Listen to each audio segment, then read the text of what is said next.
Absolutely. All right. And now we are live. Let me add Ray back in here. We've had a little bit of technical difficulties here. Yep. Ray, go ahead and speak. Let's see if I can hear you. Can you hear me, Maria, Albert? Okay. I can Seems hear like you. it's fine. Awesome. All right. Okay. So this is Business Acceleration Playbook Live. And obviously, like I said, we've been having a little bit of technical difficulties. Angela's running a little bit late. I don't know about Jeff. He may be running late too. So you know what? We're just going to go with the flow. I wanted to go ahead and get Albert introduced and on so he can share his wealth of knowledge with the world. I didn't want him to miss out on any time. So Albert, I'm going to have you jump in and introduce yourself, and then we'll kind of go from there. Well, thank you, Maria. Ray, it's a pleasure to be here on your podcast. My name is Albert. I'm all the way from Croatia. I'm a sales and business coach, and I have been blessed in the past decade to travel around the world. In fact, about 100 plus countries, and have conducted businesses in those countries, with people of those countries, although I made my bones, so to speak, in U.S. business. So this is where I focus on. And in fact, I have a little LLC that I registered in U.S., Albert Orsos Ideas Implementation Lab. And yeah, basically I'm taking individuals or small business owners that have a small sales team and show them how to go to that next level in sales, because I have gone through a lot of struggle, pain, testing, trial and error, and I have found a way of success by the virtue of these failures. So I'm sharing people those shortcuts, ideas, tactics, and strategies. Which is amazing. And I think you said, it perfectly, that you learned from your failures. And I think most of us learn the best when we've kind of fallen on our face. Absolutely. Yeah. Because, you feel that a little bit. Forward, yeah. Exactly. So I know, Coach Ray, I didn't have a chance to let you kind of introduce yourself. So go ahead and introduce yourself, and then we'll kind of dive into asking Albert some questions and allowing him to speak. Sure. I'll be very quick. I know I haven't been on regularly in the past couple of weeks, but I'm Coach Ray Baxter from Coach Ray Speaks. I'm a business speaker. We speak basically about business management, also classroom management for schools. I also work with clients similar to what Albert does and helping them to achieve better for their small businesses. Awesome. And we love Coach Ray. And Albert, I'm starting to love you as well. So I think you've got a lot of knowledge to share. And I kind of checked out some of your stuff before you came on the show, and you have a lot of valuable things to offer businesses and teams. And you mentioned that sales strategy, sales team trainings and coaching is kind of your specialty. What got you into doing that? Was there just kind of a moment where you're like, I just really love sales, or did you see the gap of knowledge? How did that begin for you? Well, thank you for this question, and I think it's a very important and valuable question. And in fact, before I answer that, I want to say that I believe that sales is everything. Either we are selling or we are failing, and it's ubiquitous. It's ever present. It's in every and any situation. Now, you can call it sales, you can call it influence, you can call it persuasion. It doesn't matter what you call it. It's what it is. And what I think sales is ability to understand and navigate through people's limitations for taking action, and then helping them knocking down those barriers, those walls, and then move them into action rather than thinking how they would, could, or should somewhere down in the future. And if you think it over, actually, any great leader, any great politician, any a person that made a considerable difference and impacted the world, they were great leaders. They were great influencers because they were able to persuade people. They influence ideas, emotions, actions. They persuade people on what's possible so they can contribute more of themselves. And going back to selling, or influencing, you can do it with your friends, your family, your co-workers, your employees, your prospective customers, or for yourself for that matter. I think that is the most important and critical one, because we have to sell ourselves. We have to persuade ourselves every single day and influence ourselves on our goals, on our dreams, on our desires, on what we are capable to do. Now, for me, I already shared with you, been in business about a decade. However, it started actually a lot earlier. I had a first entrepreneurial stint actually when I was 5 years of age. Here in Zagreb, Croatia, where I was born and raised, every summer, right next to my building, they would have free aerobics classes for women. There would be hundreds of women at the time there, and my mom would also attend, and she would schlep me with herself, and I would meander there, and I would be like a little mascot there. And with a few support of other grown-ups, I concocted the idea that I will sell lemonade there, because it was hot, they were sweating, they were huffing and puffing and exercising. So I employed my mother, free labor, and I set up that lemonade stand right next day. And for that entire summer, I had a runaway hit, and I was quote unquote successful little entrepreneur, and that's got me hooked. And this is something that, looking back at it right now, obviously I didn't I had the ability to articulate it in the words that I have it right now, but that was a very poignant moment in my life, because that success got me hooked, and that spirit never abandoned me. And also, I believe it started me on endlessly fascinating journey of discovery that I'm still traversing, and I'm still going on. So I think this is where it started and kind of progressed, but I realized that influence is everything, and that's why I'm so passionate about it. Absolutely. Well, Albert, let me ask you a question. So you say you work with sales teams. So what do you think is the biggest failure of a sales team? With your experience. But my experience, what I see very often is a lack of preparation. It just depends. I look at 9 or 10 things that need to be in place to make sure that the sales is running smooth, because selling is from A to Z, from open to close, from preparation. Right. So it starts with inspiration and motivation. You have to have them on a high state. Your salespeople, they have to be motivated to do that action. Then you have to have a goal-setting process as well. Sometimes people have impotent goals, and they just meander around. They're like, looky-loos. They're like, they have complete apathy for being at work. Then very often it falls short with scripts. People do not have scripts. Now, I'm a big believer in scripts, because it gives you the framework to operate with in terms of communication. Now, it doesn't have to be. Some businesses, they need to have really precise scripts, especially if they're young, if they're starting out, if they don't know what they're doing. So script helps. Now, if you don't have that detailed description of script, you can have a framework to work with, because you need to know what are the steps along the way that you need to touch base on, and that you need to dial in. What's your message? What are the needs, wants, desires, proclivity, pain points? What's the pleasure that you and your service can provide? Scripts very often actually is what I see is very, very detrimental. Now, when you do this, how do you close that sale respectfully? How do you close that sale elegantly? How do you combat the objections and actually prepare for them? Because, everyone's going to have an objection. And I'm not talking about twisting someone's arm, because I think that's disrespectful. And, shoving someone a product down the throat is not like you want to have a business, not in the long-term run.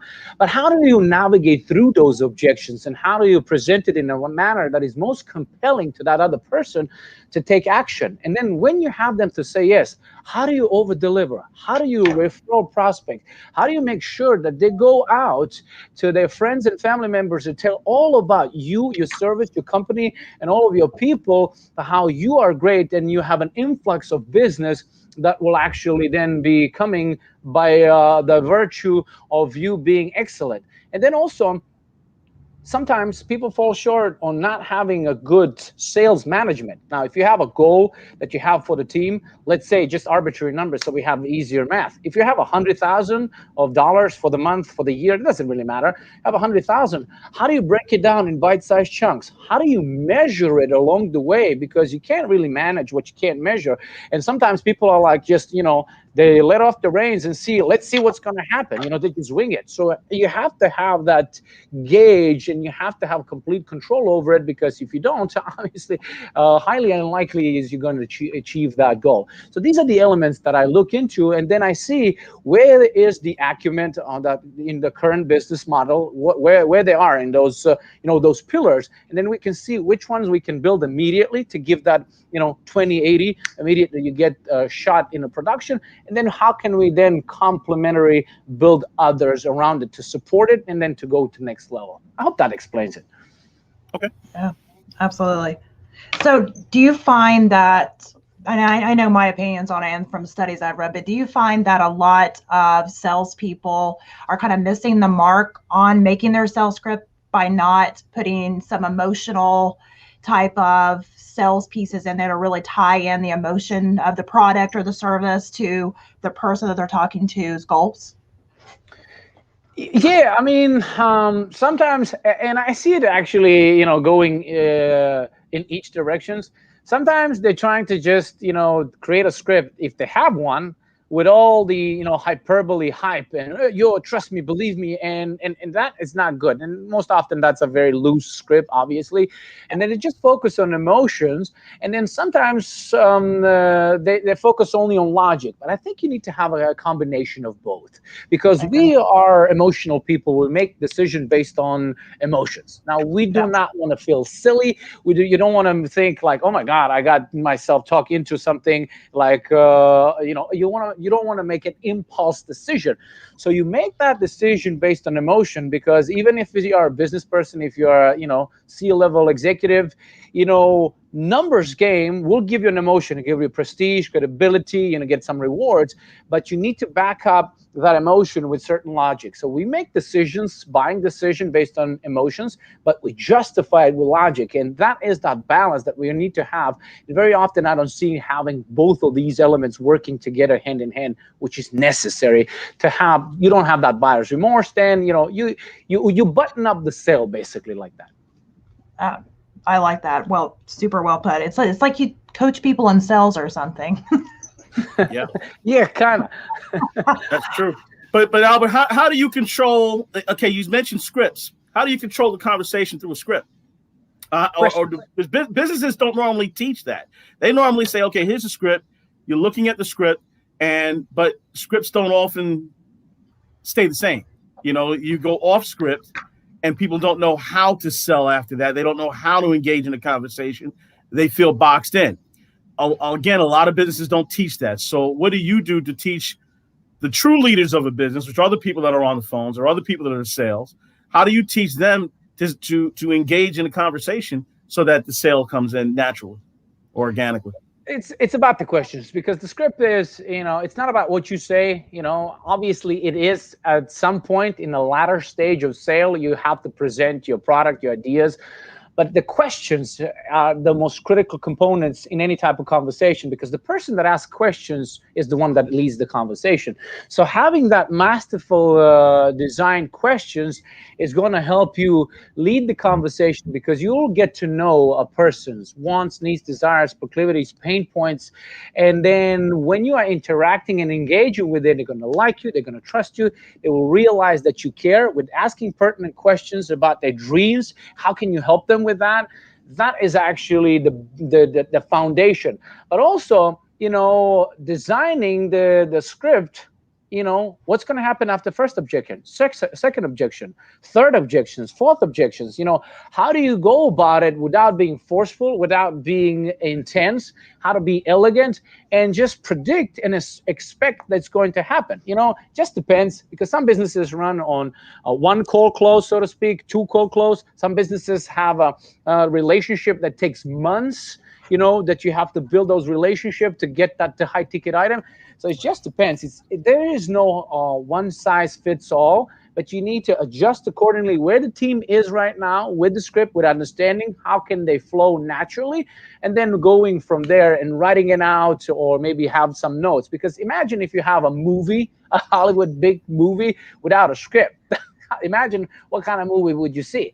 It would be awful. Now you have some movies that they have to be, if it's Shakespeare, it has to be line by line. You can't improv Shakespeare. But then there are some experts, like A-listers that go off script all the time, but they have that experience and ability to go off script and still sound natural. Absolutely. I think that's a great analogy, actually, to really kind of put it in perspective that, the difference between the Shakespeare version and then kind of the A-lister version. I like that. And Angela popped in secretly like a magician. So I'm going to let her go ahead and introduce herself and say hi to you and see if she has a question. Oh, hi, Albert. Throw you right in there. Sure, thank you. I want to know all things sales. So my name's Angela Buckley, and I work for Creatively Efficient. And so I do a lot of consulting, and really my focus is on leadership development for the emerging leader. So that's my focus. I really enjoy that, but it is definitely a long lead sales cycle based on a lot of relationships, and I do not have a script. So when I had a little fitness business, I had scripts ready and I had other people that were able to sell, but I don't have that level of detail in my current business. So I would love to understand how I help other people engage in my sales cycle. Well, you have a script, whether you know it or not. At least you have a frame in your head. By the virtue of your experience, and you wanna. Here's the thing. The script is a well thought out an idea. All right, and also it gives you direction. It's goal based conversations. Some people, do goals every single day. I actually do them twice a day because I like to see, how I'm progressing on those goals and like to have it in front of my face. So, I'm reminded of that, and it keeps the focus and attention moving forward. That doesn't mean that's the only way, because 2 + 7 = 9, 3 + 6 = 9, 4 + 5 = 9. Some people are more natural, some people are more driven, and they have that indefatigable desire in them, and they just go for it. And then, they either find a way or they make one. So like I say, it's not one size fits all. But you have certain outcomes that you're trying to achieve in every linguistic encounter, in every interaction, whether that be solidify the relationship, whether that be, selling yourself, or whether that be, providing some case studies. But I believe that, you don't go on your calls, even though in those long sales cycles, and just you don't talk about, how was the tea and all that stuff. Very often, I would say that that's not the case. Absolutely. Isn't it? I agree. And I know you, Angela, and I've heard you speak a lot of things. And even though you might not have a script, I can guarantee you it is very, very well thought out. You are very analytical. So I guarantee you it is very well thought out. So I am analytical. So thank you. Analytical. Well, that's the thing. You're natural. That's the key right there. Yeah.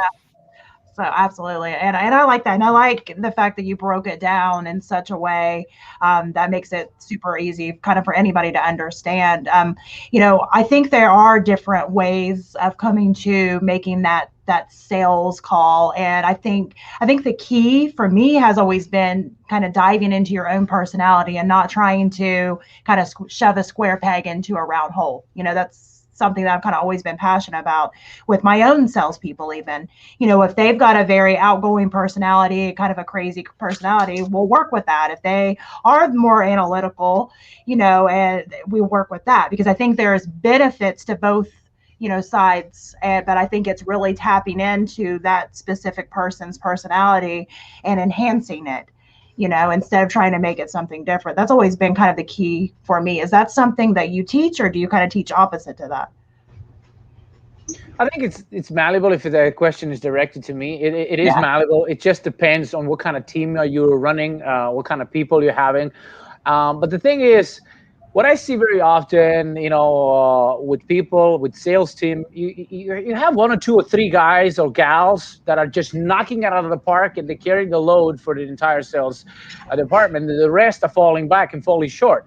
And those 2 or 3 gals and guys, they're natural. They are unconsciously competent in certain things. So basically what to do is extrapolate in all of the good things that they're doing, obviously with adding some certain system, so everyone can actually model that way of success and helping themselves out. Now, again, doesn't have to be like this script, like every single word what you say. Some industry, because of legality or something like that, they have to be very concise. What are they saying? In which way are they presenting it? Because they can get in trouble. But some industries are not so strict. But the thing is, having the outcomes so you can go and evaluate. Okay, you had a call, and then if a sales manager comes in, ask, okay, what's the pain point that we are dealing with?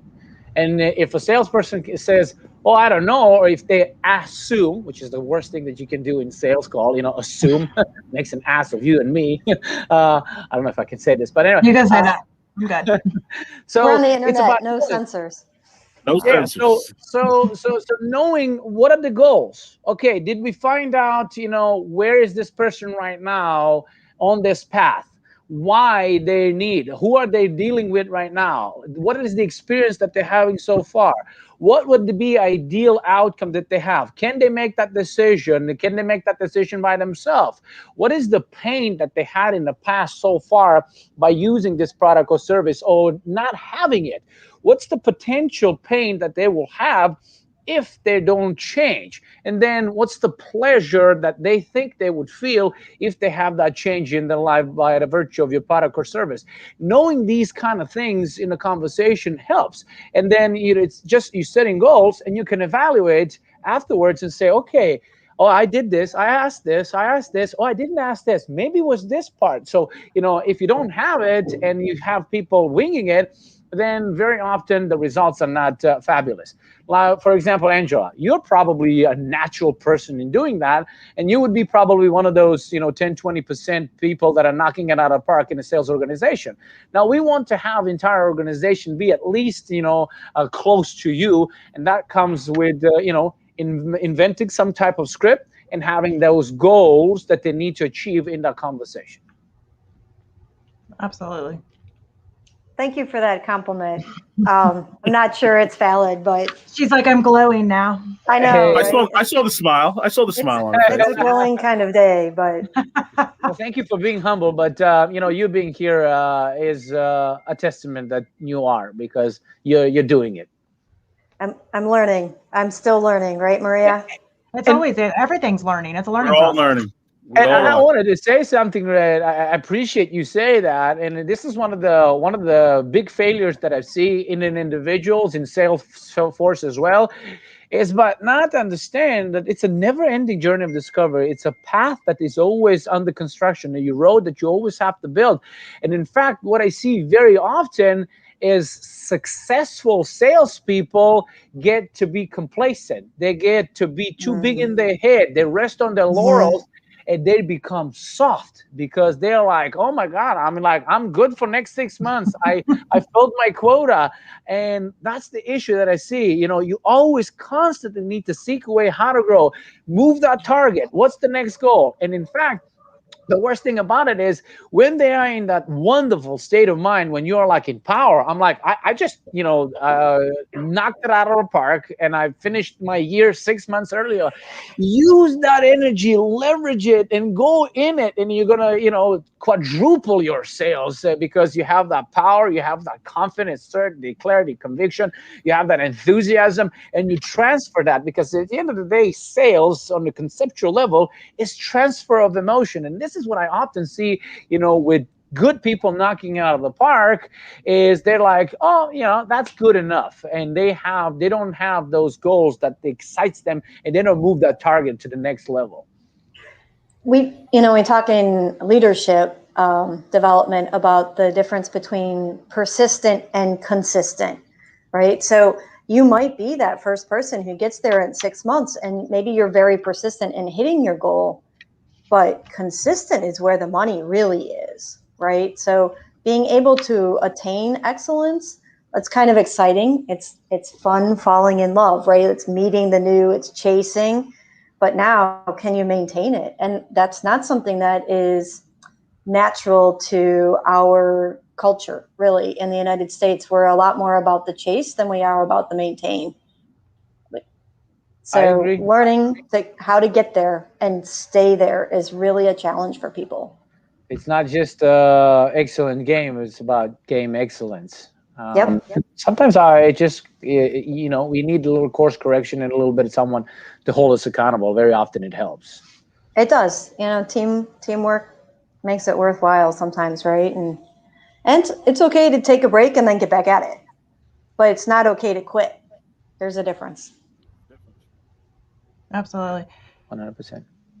So as far as communication goes, I know that's one thing that I am super passionate about on every aspect, but not just because I talk a lot, but also because I think it's important. But, how important would you say great communication is to building and maintaining an effective sales team? It's everything. I mean, it doesn't really matter what we do, where we live in the world. Personal relationship and effective communication is a skill that you must master, and it's going to involve and be permeating every single level of any organization. And I'm talking not just business, your friends, your family. I mean, if you don't have a communication and personal relationship, that means you're not going to have that long-term relationship and long-term successes, whether that be with your spouse, with your children, with your friends, family. Especially if you lead a team of people that they're working for you, they need to be constantly inspired, motivated, invigorated, and they need to feel respected. And this is something that I see that co-workers or employees are being seen through prism of just a number and bottom line. And that is also very detrimental, because you can have people that are, creating the result, but they don't feel respected. They don't feel like human beings.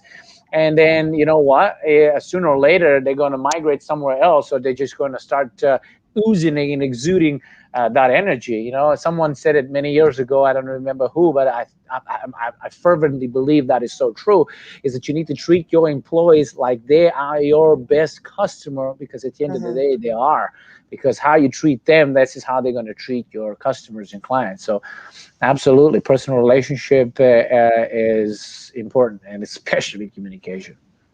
I'm glad you mentioned that, because I wanted to ask this, because personal communication, leadership, we've all mentioned these things, but a lot of companies, I guess their relationship with their people are from a top down instead of a bottom up process.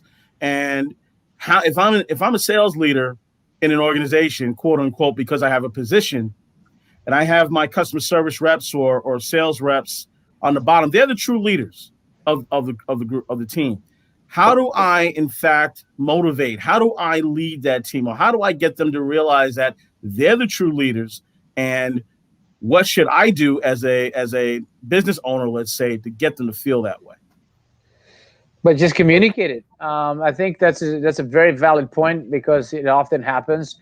People do like mission statement, value statement. They say, overserve and over deliver, but they're incongruent with those value statement, how they behave between each other in an organization. So communication saying, what was done right, actually single out people that did something really special and tell them why they did it, but also not in a way that you alienate the rest of the team, but also leading by an example, because the true leader goes first. He shows and leads by an example, by empathy, by caring, and showing that care within the entire organization, because leaders between leaders, if they show that empathy, care, and it's permeating the entire organization, it creates that company culture that is healthy and that everyone actually wants to buy in and gravitate towards.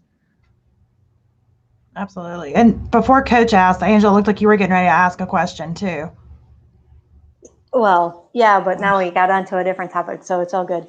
Okay.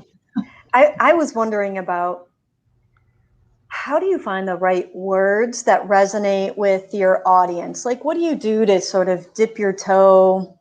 So I have a 13-year-old son, and the other day, or I guess it was 2 seasons ago, thanks to COVID, but all of a sudden he showed up and played a great game of lacrosse. And I knew he had it in him, but he just didn't always show up on the field, right? And I asked him, I'm like, what just happened? Like, you played a stellar game. It was really fun to watch him. And he's like, Mom, it was a different coach. And his words were different.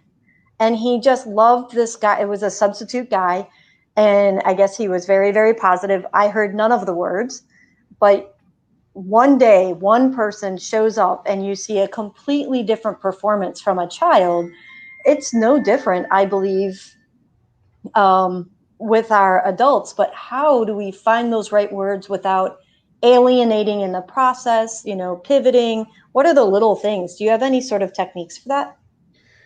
Well, I can't really. That's a great question. Yeah, absolutely, because it goes to show as an example that a communication can be so powerful. Because I don't think they deferred so much about the training and the way how they would do push-ups and all that stuff. So it's all about communication, inspiration, and motivation. And these kids, they were in a state of mind that they can tap into more of their potential, who they already were, and that's so beautiful. The thing is, what I would suspect, I can't really tell for sure, but he was able to communicate it in a way that they felt that he's like one of them, with respect. Ken Blanchard, who wrote a book, Whale Done, and it's about how whale trainers, and without going into the industry and all that stuff, in my opinion about it, but what whale trainers are doing is they are actually congratulating a good performance. Everything that is done good is being rewarded on a psychological and on a physical level. So him accentuating the positive all the time actually created a positive energy within the team. And then probably, I would assume, he was able to communicate in a way that they felt he's one of them, and they listened, because he created a rapport. And something that I teach in sales that can correlate with this perhaps is you do not communicate to each and every one the same way. If you talk to a doctor or you talk to a mechanic, you use slightly different words, but also not just by what's the vocation, so use the vernacular or vocabulary, but also matching a certain energy. I'm a big believer in matching and mirroring and pacing and leading. Basically, someone is visual, it speaks very, very fast, and use visual cues, like picture this, imagine this. You want to actually communicate to them which is most compelling and most respectful for them to take action. You speak in the same manner, a little bit faster, and you say, hey, picture this, imagine this. You throw these words back at them, and they're like, oh my gosh, this guy or gal, they understand me. You speak my language. Or if someone is more in auditory, a little bit more slower, and like, oh, I hear what you're saying, this clicks for me. You say, is this clicking for you? You hear what I'm saying? And they're like, oh, okay, it's a little bit slower. If it's a kinesthetic. So I believe is entering another person's world is the most respectful and most effective way of actually influencing someone, because then they feel understood and they will let you lead them. And I don't know if anyone as an example, if you've ever been to France, you can attest to that. If you go in France and you want to speak to them and you start immediately speaking English, they will be highly indignant and they will not speak English with you. And if you're ordering some food, I would watch out what I'm eating, So most respectful thing, what you can do is, either if you speak French to them, but I go inside and say, pardon, and I can't speak French at all. And I know I memorize this for specifically so I can approach people. And I would say, pardon, parlez-vous anglais? And they say, un petit, and then start speaking English like they grew up in London or in Alice, But being respectful, they open up. And we have a rapport, which is we have an exchange of energy. I'm being respectful for where they are right now, and we start to communicate, and it opens up. And they are trying, even if they don't speak really well, they really try to communicate in a way that I will understand, and then it goes back and forth. So that's my opinion. What I think that coach did. Obviously, again, there's different ways, but I think that would be it if I had to guess. I think that's fabulous, and I agree with you. I think it's important to kind of meet people where their feet are planted and speak their language. And the whole time you're speaking, I'm thinking about my children. I have 7 children. One of them is on the spectrum, so he's autistic. And I always explain autism to people as a language barrier. As he speaks a different language. With autism, he speaks the natural language of autism. So, the first few years of his life was very much just both of us trying to learn each other's language. And it was very frustrating for both of us involved. And even now, he is always going to natively speak his autism language, and I'm always going to natively speak my language as neurotypical. So it's always going to be this issue of, if there's a miscommunication, it's typically going to go back to just a misunderstanding on the language barrier. And I think that can be said whether you're speaking, actual language barriers, or just, the idea that your employees or coworkers, grew up in a different area, grew up a different way, saying this couple of sentences in your household, may be completely fine, but saying it to this other person, that they may take complete offense to that. So just very much being able to be, cognitive about the fact that this can be an issue. I grew up in a very sarcastic family, like that it was our family's love language. So I'm constantly having to watch, what I say to not accidentally, hurt somebody's feelings, because, that's never my intention. And I think it's equally important, if you notice that you hurt somebody's, feelings, to go back and say, that's not how I meant it, and right. I usually would disclaimer myself to say, sarcasm is one of my love languages. So if I accidentally come off, as being super rude and sarcastic, it's not that. It's just kind of how I express myself. And I think it's important to be able to, humble yourself to that point, to not think that you always have kind of the best way of saying things or doing things. So that I just wanted to kind of note those were the kind of the thoughts that was going through my mind when you were speaking. You said it so beautifully. I mean, it's a prime example. Thank you for sharing. I mean, your audience probably already knows that, but really, you touched me. So thank you for sharing, and thank you for it's an exemplary example of how it works. Angela, Coach Ray, you have anything that you want to ask? Well, yeah, actually I do, because I agree wholeheartedly, and I've coached football. I coached college and high school football for years, and that my some of the best coaching jobs I did were with losing teams, because I was able to actually affect the kids to do better in school and the next season. I hate to say that, but that's kind of true. But Albert, my next question, to pivot a little bit, is what do you do with chaos creators? Because you have those on these teams too. On sales teams, you have got, whether they be the highest earning revenue person or somewhere in the middle, and even managers, there are chaos creators within teams. So what do you do to either to get them to be on board, or perhaps there may be a move that needs to be made, a separation? I mean, what do you do in an organization where you find chaos creators, and how do you find them? Because they tend to hide.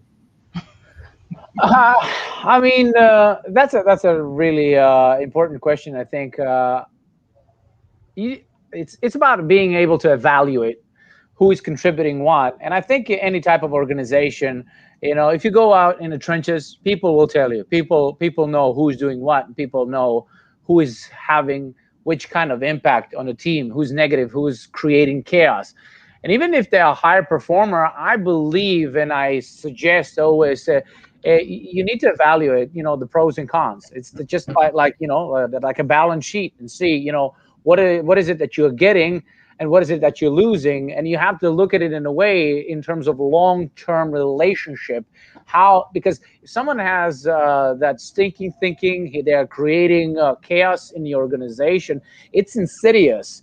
And if they're starting to spread that energy, I mean, in the long term, you can actually have entire sales force being completely disrupted, complete discord, and you will face serious challenges. And I would say, like, maybe 3 strikes or not, 3 strikes and you're out. Effective communication, because I think everyone needs to have an opportunity to amend themselves, because sometimes people do things automatically, they don't really know what they're doing. But identifying that problem, trying to deal with the issue, because in a big picture, this is what's going to happen. This is how you're affecting this or that, having that genuine conversation and setting the boundaries and say, listen, if we can't get to terms, we can't get to change these things, a long-term run, this is going to have a detrimental effect for the entire team. You have to let them go, because they say you ought to hire slow and fire fast. And I'm not saying, firing just people, being crazy about it, but, you want to hire for the values, not for the competencies. You can learn competencies and teach competencies, but for the values. If the values are aligned with your organization, with yourself, if you're like, you have a small team of people, then you're going to be good. You're going to be bouncing off. You're going to have that good energy.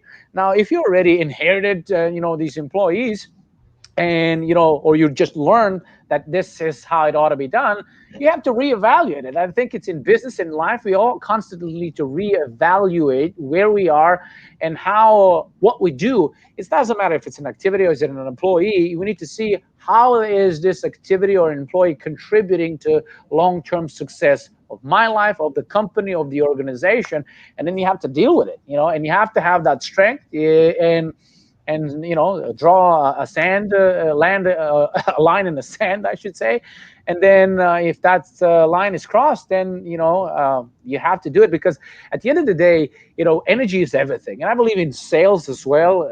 What you are is what you're going to get, so you have to have that enthusiasm, and I already touched base a little bit about it, clarity, conviction, courage, empathy, enthusiasm, because that is what is transferred to others, and it goes with yourself first. If you don't have that certainty, if you don't have that clarity, if you don't have that courage, if you don't have that conviction, how will you share that? How will you give that to others? If you don't love yourself, how will you love someone else? You have to have your cup first so you can share what you have inside of you. And if someone is there inside an organization just taking that energy and then throwing out something that is poisonous, quote unquote, you have to get rid of the poison, because sooner or later everyone's going to get poisoned, and then you're going to die.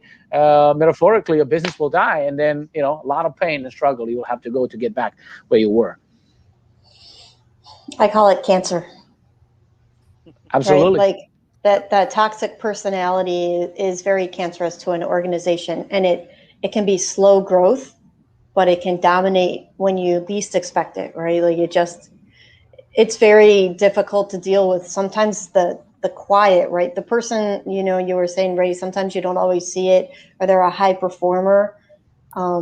It's really hard to identify when to rip that Band-Aid off and really, show that little pus to the sunlight.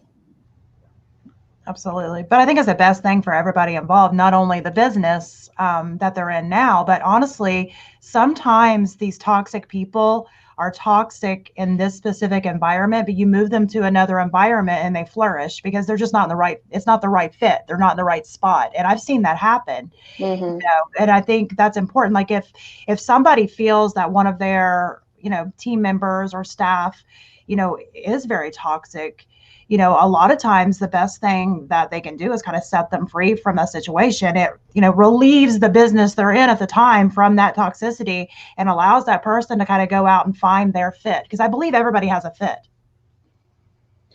100%. Sorry, Albert. Go ahead, Angela. Absolutely. Go ahead. And I'm often, I try to be very cautious when we do let someone go, that we're not criticizing and ruining their future path as well. So maybe they weren't a fit for our organization. Maybe they weren't fit for the position that they're in at the time. And we have seen also busy moms or busy dads, right? Like there's just a time where something else it's just not right for us, for them. And that doesn't mean that they're a bad person. So identifying how you can open up a path of success for them by not being a part of your organization, it builds up both your community, but also your organization and that person. We don't need to just completely step on them. That's not the goal. The objective is that my business is thriving, and through that thriving step, maybe this is a survival step, but it gives them that opportunity to move forward as well. I think it's difficult to do it sometimes. There's high emotions associated with it, but we don't have to tear people down in order to move forward. I'm glad you mentioned that, because there are a lot of folks that are scared to have those conversations.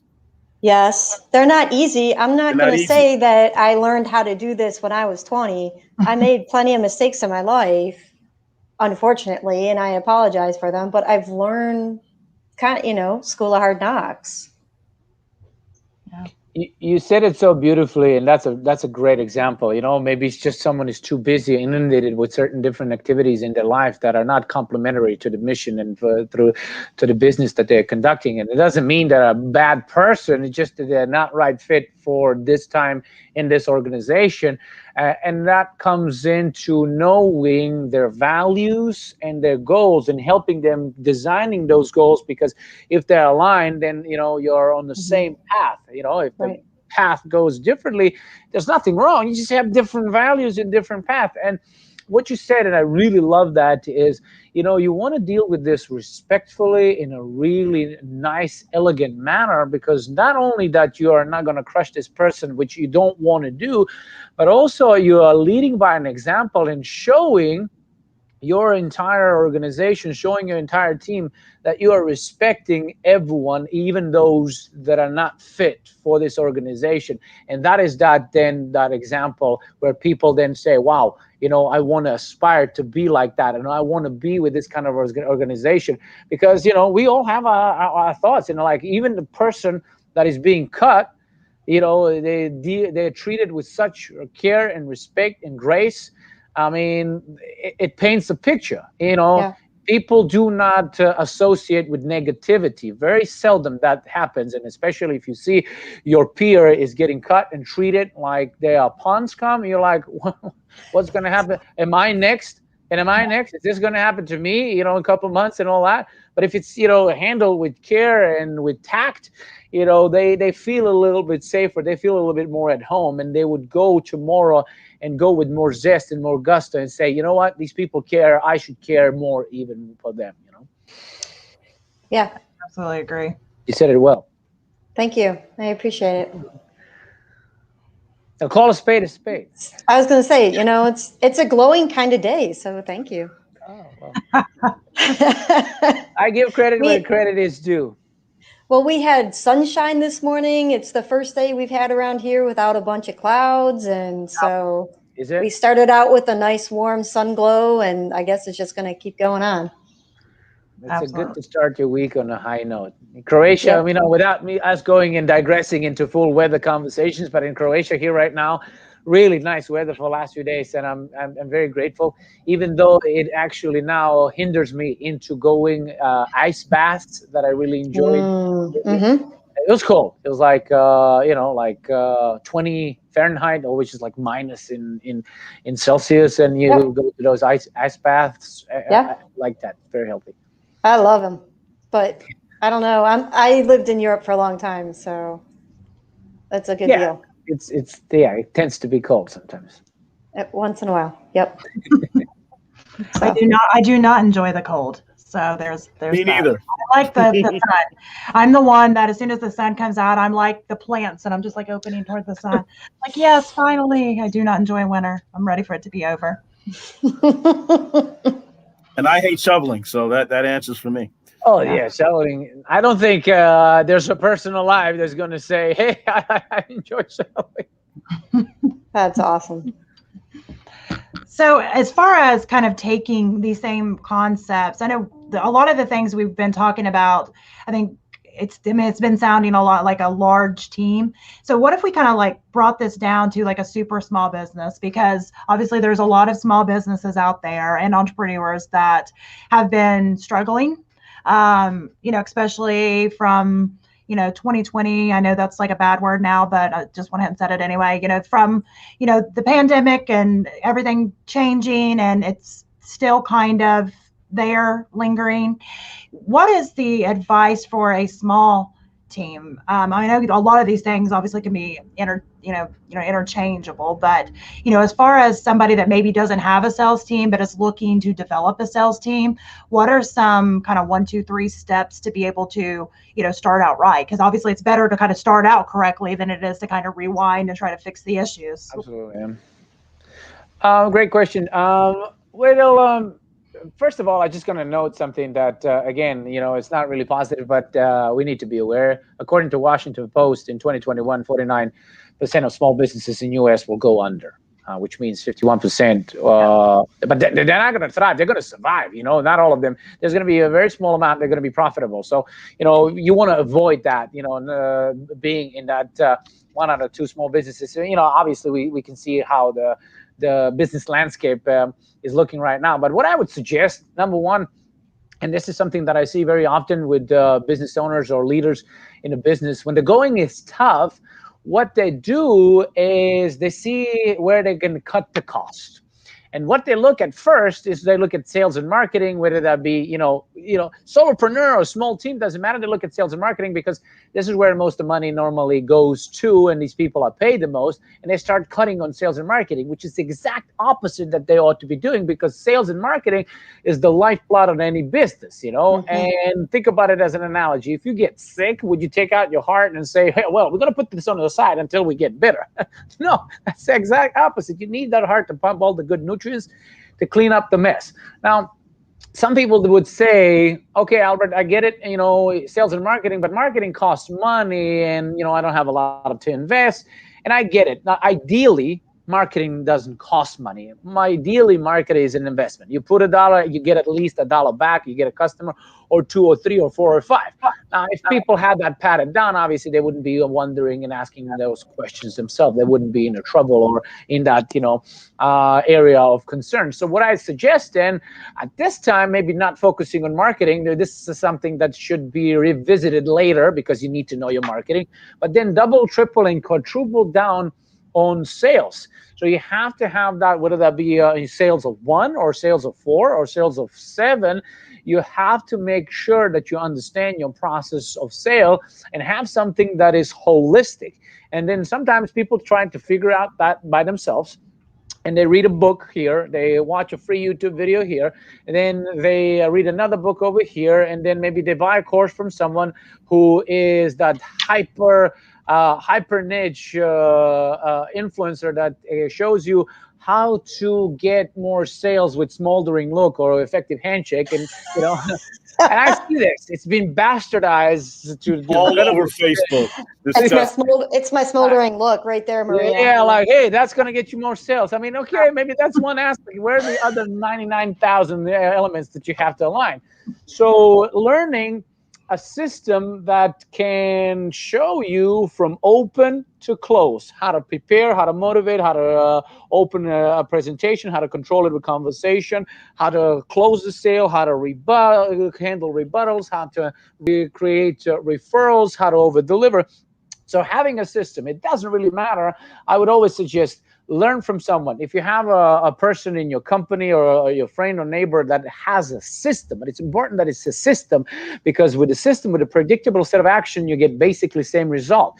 So learning sales, important in a holistic manner, and that is tested and that is working as a whole. Because if you try to tape these things together with a YouTube video, smoldering look over here, a book over here, and you try to tape this together, it's not going to work. It's not tested to work together, and then it's going to take you a lot of pain, struggle to figure this out, because it's not meant to be together. It's like, taking an engine from a BMW, then you take a Camaro, chassis, and then you take a Ferrari, like the car, and you try to tape it together. It's not going to work. So you need a system.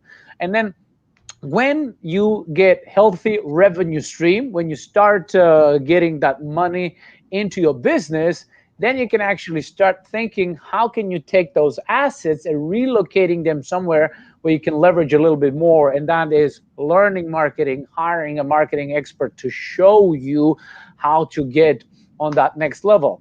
Also, number 2, what I suggest is, having the activities that are bringing you money, doing more of those activities and removing the activities that are not making you money. I mean, it kind of makes sense, but basically it's been said that about 50% of the activities that people, a sales force or individuals are involved, they are not wealth producing. If they're not wealth producing, that means they're wealth reducing. If they're not making money, that means they cost money.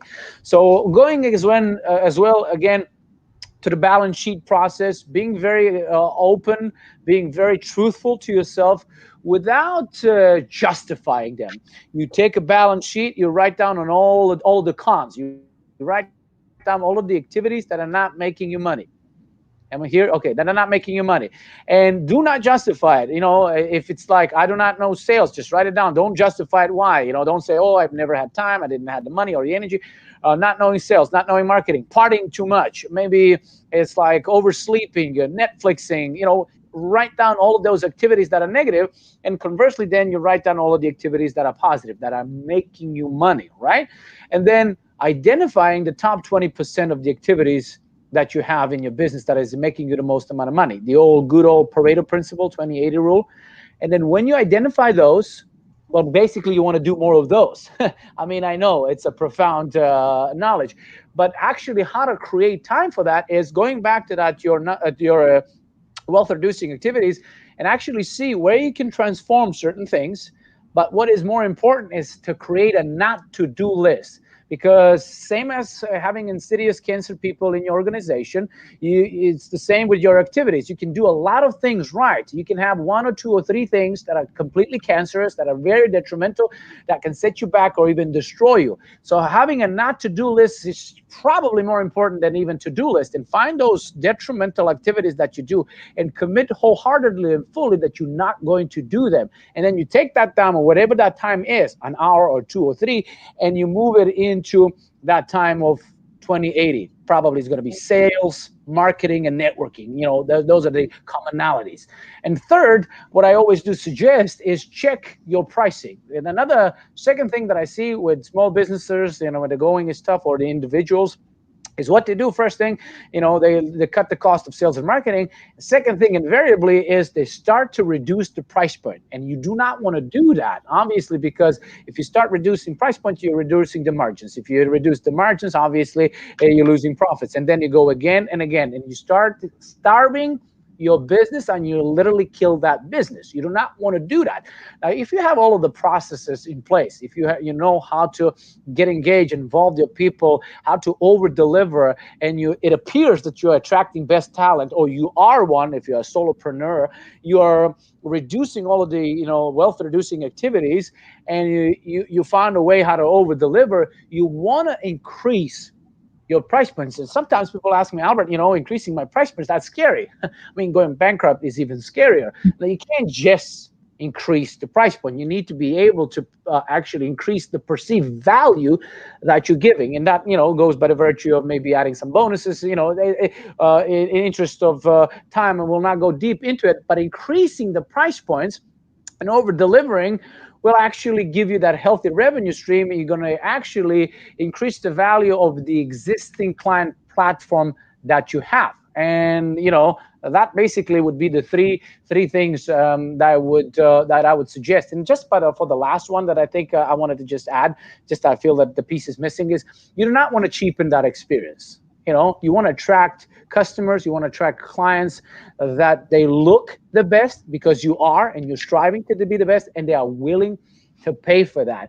And I'm just going to give a final example. I don't want to hijack this conversation totally, but is like, you know, we know that McDonald's is the most successful restaurant in the whole world. You know, it's simple, it's easy. You know, people that are working there, you know, they have pictures, and people that are running restaurants, they could be 16-year-old, they can run it successfully, and it's all great. And then you have a 99-cent burger, and people are buying it left, right, and center. But however, you know, if you have a special moment in your life, if you have a birthday or anniversary or promotion, graduation, whatever you want to celebrate, you want to have an indelible memory of that moment, you're not going to go to McDonald's. 99 out of 100 people will go somewhere where they know their name, somewhere where they know what kind of water they like, what kind of pasta they like, what kind of bread they like, what kind of steak they like.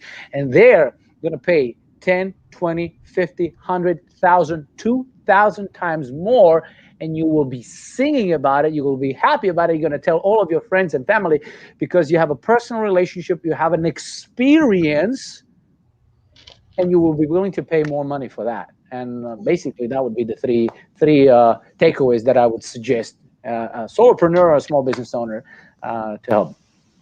I think those are perfect. And you're singing my song with the experience, because I think everything can be experience-based. I love that. Angela, do you have anything to kind of lead us out, since we're at our end of our time? No. Thank you so much for sharing your 3 points here at the end. I have learned also the hard way of not dropping your prices, because you just, to your point, you starve your business, right? So yeah, thanks for highlighting that. I think it's a really important lesson, especially as a solopreneur and with the hardships that all these businesses have had to go through in the last couple of years. Absolutely. So highlight that one more time. And Coach Ray, do you have anything? You know, he started down a road that I'd love to have another conversation with, because, you know, dropping price price points are so that it's so wrong to do. I think a lot of business owners, they figure that they can discount their pricing and compete, where they need to actually increase their pricing and work on other things. Also, it's also about keeping your customer. I wanted to talk about that, Albert. So maybe I'll bring Albert on Coach Ray Speaks podcast. I'd love to talk to you in deep about that, because that's so important. People don't understand. It's not just about getting the customer in the door. It's about keeping that customer. And what are you doing? Because you spend more money getting a new customer, but you need to spend money in keeping your current customer base. Absolutely. So, yeah. Absolutely. Also, super important. Good point. I agree. And I mean, the price, it's a race to the bottom. So if you're not planning on being the cheapest, then forget the price altogether. Figure out where you need the pricing to be. And, that's one thing that I tell people on a regular basis. And I think there are a lot of business owners that struggle with that. So I love that. And Albert, it's been great having you on. And I'll make sure I connect you with Coach Ray, since, he wants to continue the conversation. Absolutely. He wants to tap into your brilliance. And thank you. It's been great. Yeah, I've learned a lot. So I think it's fabulous. So this was Business Acceleration Playbook. Make sure that you follow us on the Business Acceleration Playbook Facebook page. It's kind of sad and lonely over there right now. It's a newer page. And I'm Maria Daniels, and this is Angela Buckley with Creative Efficient, and Coach Ray from the Coach Ray Speaks podcast. We were missing Jeff Dwoskin today. He had a client call that he couldn't miss. So shout out to Jeff. And he has hashtag Stampede. And then Albert, can you tell everybody where they can follow you real quick before we end? So yeah, you can follow me on LinkedIn, Albert Orsos. That's my LinkedIn. I have Albert_sales_loop. That's my Instagram. And also you can find me on Facebook, obviously, you're seeing it right now. And I have a webpage, sales.al.com. Basically, it's Albert Orsos Ideas Implementation Lab. And as a final note, I just want to say thank you for having me. I really had a tremendous time, and it was very, very good to interact and engage with you on the stage. It was a pleasure. It's been great to meet you. Yeah, really enjoyed it. All right. Well, thank you so much, and we will stay in touch, and I'll be in touch with you because I'm going to follow up with you with some stuff too. So thank you so much. And Angela, Coach Ray, thank you like usual. And Jeff, we miss you. Yep. Awesome.